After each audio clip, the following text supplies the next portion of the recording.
In this video, I'm training with Mike again. Mike is a blue belt at the academy. He got his blue belt 2 or 3 months ago, so he's a new blue belt.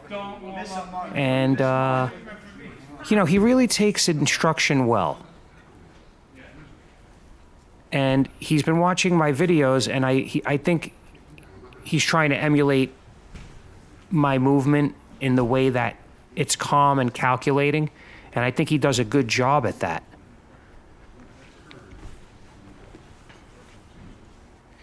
He's not making big explosive movements. He's just trying to be incremental. As usual, he's much stronger than me. So there I was able to make space and bring my knee back in. Now I have both legs back in. See, with a spider guard player, you don't want to really be on your knees in front of him. That's where I want you to be. So I got a semi-spider guard on the right arm. I'm pushing the bicep. I don't have the sleeve, but I'm good at tracking that arm with my leg and foot. I've developed a bit of a skill there. So even without grabbing the sleeve, I could still keep my foot on the bicep. So here he's hollowing out his hips to clear my legs and pass, which is a really good idea. It's definitely a level up from a total beginner as far as passing goes. Hollowing out the hips, trying to run around the legs that way. The only problem is that allows me to grab your sleeve, your arm, your upper body. So in gi, it's even worse trying to pass that way, as you could see. In no gi, there's nothing to grab. So if he hollows out his hips and jumps by, oh, there he did a little jump.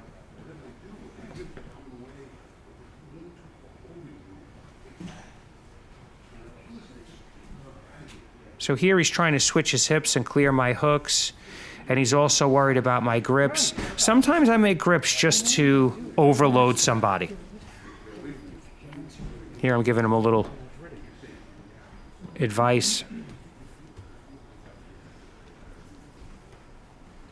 So yeah, I'll just make grips. So now he's thinking about those grips. He's thinking about my hook. He knows I like to do this and that. It becomes like a sensory overload. Again, I have the right foot on his bicep. So he grabs my pant leg and I use his grip as my spider guard. I don't just let you break and do whatever you want. I don't know, the bell just went off. I don't really keep track of rounds. I just like to do like 12 minutes, 13-minute rounds. In my head, I have my own timer. So I have my foot on his hip. He gave me that grip again.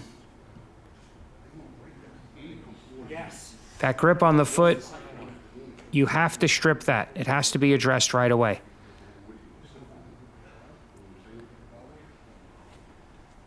More so than the collar. There, I levitated him for a second. And if you analyze what went wrong with that sweep is, I wasn't totally under him.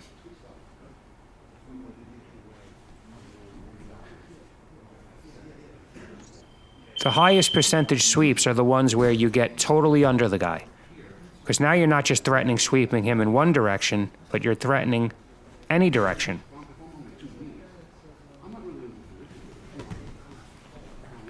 So that is a textbook definition of a beautiful sweep that I'll watch 100 times. Watching it feels almost as good as doing it.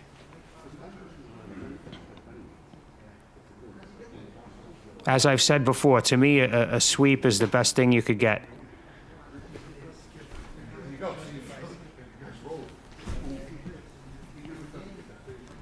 There he tried to push off. I switched to knee. I switched my knee to his hip area. See, maintaining side control or mount, I mean, it's different for everybody. I guess if you're 300 pounds, it's going to be a little different. But if you're going against a guy that's your size, a partner that's your size, you have to learn that you need movement from these positions. So if I'm sitting on mount on a guy that's the same size and strength as me, he has a good chance of bench pressing me off. But when he bench presses me off, I go to knee on belly. Right? I'm not just going to fight getting bench pressed off. If I'm in, or I can even drop to side control if from there. Pop back up to knee on belly, go back to mount, go to S mount. I feel that the different pins should be somewhat transitional. Because if the guy's bigger and stronger, he's going to push you off, and you have to have a response. So here, this is the other part of my butterfly guard game. So if you come at me on your knees, I kick your knees out. So I have a foot on the hip. He can't even get close to me. Also, as you can see, my knees are always above my hip. Once your knees drop below your hip, if somebody can pull your leg long enough to drop your knees below your hip, it's easy to pin your leg and pass. When my leg is up here, see he has the ankle grip. He wants to pull my leg straight so he could pass. But it's very hard when my knee is above my waist. So there I told him, when you strip my grip, go to something else. You don't have to keep hand fighting. You could hand fight, and then if I win that, you just switch to my pant leg and start to pass. Again, just a quick tidbit of advice. It's not an ongoing conversation.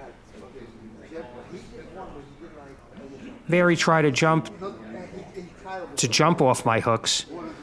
But when I have control of both sleeves, it's really hard. And most people don't realize it. They give me double sleeve control and then run all over the place, but I have control basically of both your arms.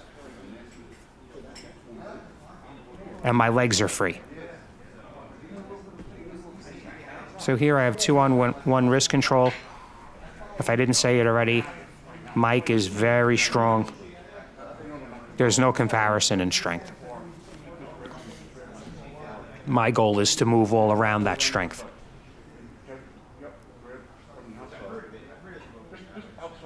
Without getting winded. Whereas another person's goal would be to submit him as many times as they can, and at the end of the round, you have to crawl away, you're exhausted, you submitted this guy 4 times. Me, I'd rather do enough to be defensive and maybe get 1 submission, but when the round ends, I'm not breathing heavy. And this is good just for safety, just for health concerns. You don't want to put your body under maximum stress when you're in your 40s and 50s.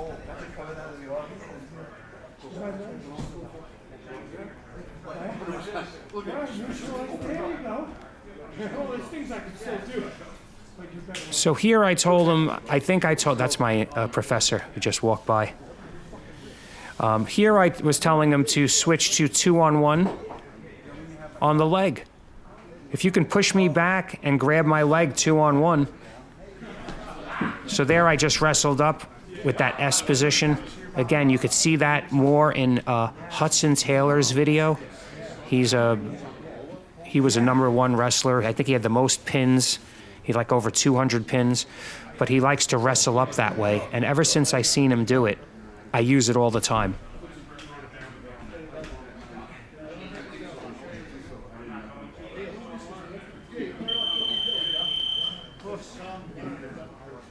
So now another round just ended.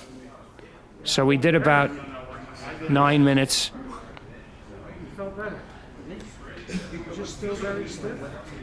And also, I really wasn't putting a lot of offensive pressure on him. So he's breathing heavy just from trying to break through my frames.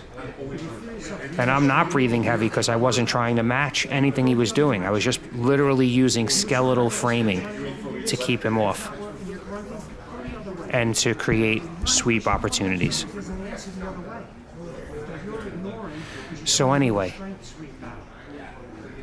thank you for watching. Please like, and if you haven't already, subscribe.